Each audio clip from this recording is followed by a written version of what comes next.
নন্দন role আকাশে বাতাসে বলবীর আমি চির উন্নতশীল। গোটা বাংলাদেশকে শোকের সাগরে ভাসিয়ে চলে গেলেন ইনকিলাব মঞ্চের মুখপাত্র শরীফ ওসমান হাদী। বৃহস্পতিবার রাত 10:15টার দিকে তিনি সিঙ্গাপুরে চিকিৎসাধীন অবস্থায় মারা যান। ত্রয়োদশ জাতীয় সংসদ নির্বাচনে তফসিল ঘোষণার পরদিন গত 12 ডিসেম্বর দুপুরে ঢাকার পুরানা পল্টনে বক্স কালভার্ট রোডে মাথায় গুলিবিদ্ধ হন ওসমান হাদী। ওসমান হাদীর উপর চালানো এই হামলায় গোটা দেশ জেগে ওঠে বিক্ষোভ প্রতিবাদে। ওসমান হাদী ছিলেন একজন বাংলাদেশী রাজনৈতিক কর্মী ও বক্তা।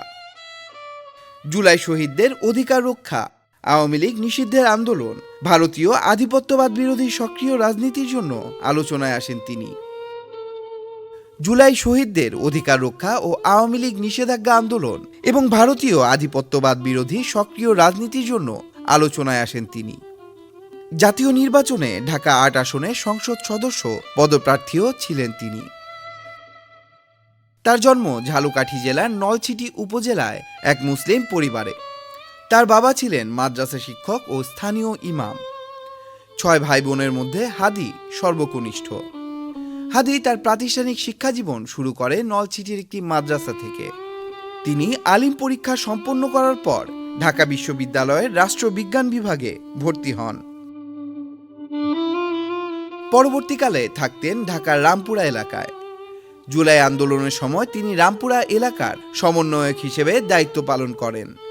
2024 সালের জুলাই গণ অভ্যুত্থান ও পরবর্তী সময়ে বাংলাদেশ আওয়ামী লীগকে নিষিদ্ধ করার দাবিতে তিনি ছিলেন সবচেয়ে সরব।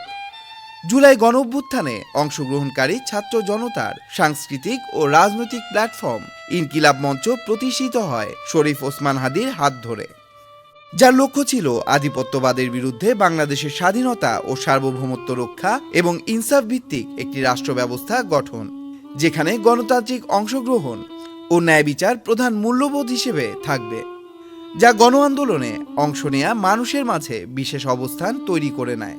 বিভিন্ন সময়ে তার সামাজিক অনিয়ম, সরকারের কর্মকাণ্ড, রাজনীতি এবং রাজনৈতিক দলগুলো নিয়ে সমালোচনা জনপ্রিয় হয়ে ওঠে। 12 ডিসেম্বর 2025 দুপুর 2:20 দিকে রাজধানীর পল্টনের বিজয়নগরে দুর্বৃত্তরা গুলি করে ওসমান হাদীকে। নতুন রিন গভীর থেকে পরিষ্কার করে কাপড়কে রাখে নতুনের মতো উজ্জ্বল। নতুন রিন অ্যাডভান্স পাউডার।